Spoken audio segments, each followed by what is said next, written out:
Selamat pagi, saya Hasanuddin, Ketua Pengadilan Negeri Singkawang. Tanggal 21 Desember tahun 2020, Pengadilan Negeri Singkawang meraih predikat WBK dari Kementerian PAN dan RB.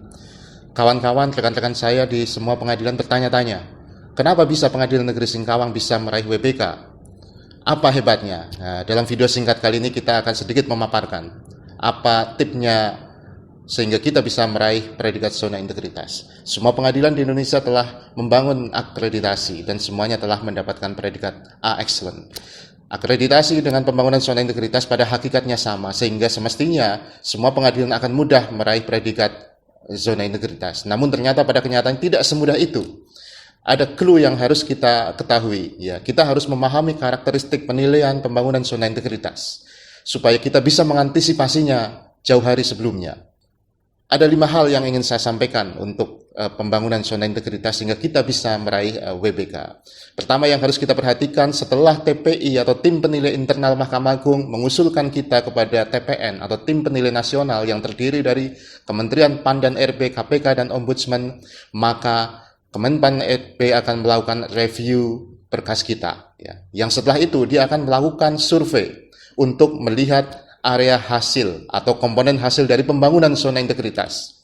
Kemenpan RB akan melakukan survei yang respondennya adalah 30 pengguna pengadilan.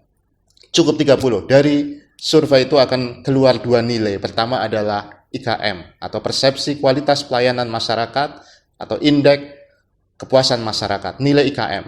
Untuk meraih WBK tidak ada nilai minimalnya. Nah, kalau WBBM nilai minimalnya adalah 80 atau 16 dalam skala 20. Berbeda dengan output kedua berikutnya yaitu adalah IPK atau indeks persepsi korupsi yang nilainya minimal harus 90 atau 13,5 dalam skala 15 atau 3,6 dalam skala 4. Nilai IPK itu minimal harus 90. Ini yang akan kadang-kadang kita kesulitan untuk meraihnya itu. Bagaimana caranya kita meraih? Ini yang menjadi salah satu fokus bahasan kita.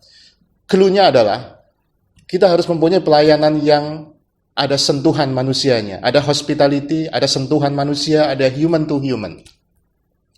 Namun, pelayanan sebagus itu pun kalau kita tidak melakukan publikasi dan komunikasi atau manajemen media dengan baik, maka masyarakat tidak akan tahu. Dan masyarakat ketika dilakukan survei belum tentu menilai kita bagus. Jadi kuncinya supaya IPK kita bagus adalah manajemen media.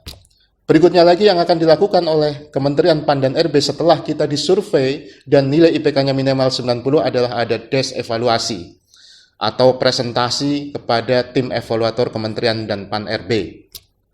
Kita, pimpinan pengadilan akan diminta untuk melakukan presentasi. Untuk presentasi ini yang harus kita lakukan, menurut saya tidak perlu kita memaparkan panjang lebar mengenai 6 area zona integritas atau 6 area komponen pengungkit. Misalnya manajemen perubahan, kami telah melakukan ini, tidak perlu. Kita bahas itu dalam presentasi sepintas saja, karena semua pengadilan atau semua satker pasti akan mempresentasikan hal yang sama atau data dukung dari 6 area itu sama. Presentasi demikian akan cenderung membosankan. Maka yang perlu kita presentasikan dan yang sebenarnya diingini oleh evaluator adalah apa keunggulan kita. Presentasikanlah keunggulan kita, inovasi kita, prestasi kita. Lakukan persiapan-persiapan lebih dahulu biar memudahkan ketika kita melakukan presentasi.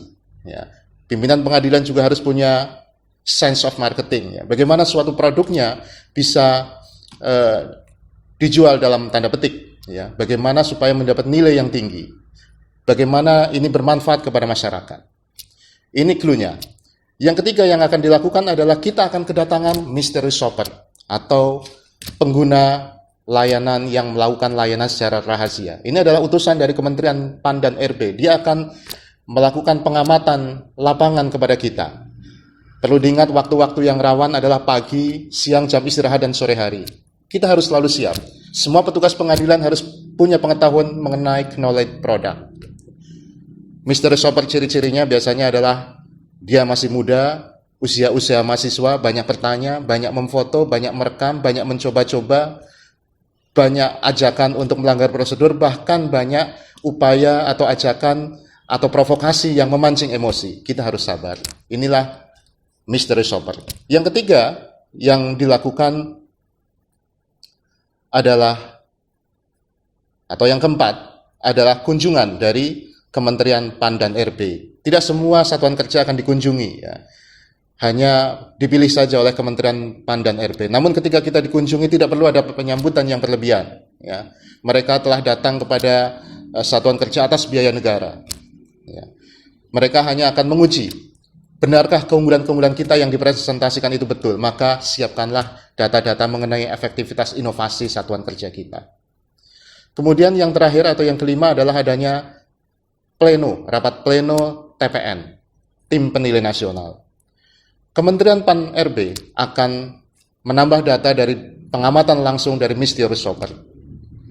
Kalau Kementerian PAN RB mengatakan suatu satker WBK, maka langkah selanjutnya adalah meminta clearance atau persetujuan dari KPK. Apakah ada masalah hukum di KPK? Kalau KPK mengatakan tidak ada atau dapat clearance, oke, lanjut. Maka berikutnya lagi adalah clearance berikutnya lagi adalah dari TPN yang lain, yaitu Ombudsman. Ombudsman akan memberikan rekomendasi, kita bisa WBK atau tidak. Jadi TPN ini meliputi Kemenpan, KPK, dan Ombudsman. Dan yang terakhir pada tahun 2020, Kementerian PAN RB juga untuk Mahkamah Agung menggandeng Komisi Yudisial. Maka seyogyanya kita jauh-jauhilah permasalahan-permasalahan yang kiranya dapat menjadi masalah di KPK atau Ombudsman atau Komisi Yudisial. Saya kira 5 tip atau 5 karakteristik penilaian ini dapat menjadi pemahaman kita untuk melakukan antisipasi lebih jauh bagaimana kita menyikapi penilaian zona integritas. Zona integritas dan akreditasi sama, tapi tanpa pemahaman mengenai penilaiannya, kita kadang-kadang tidak menyiapkan apapun. Saya kira begitu, mudah-mudahan bermanfaat. Salam.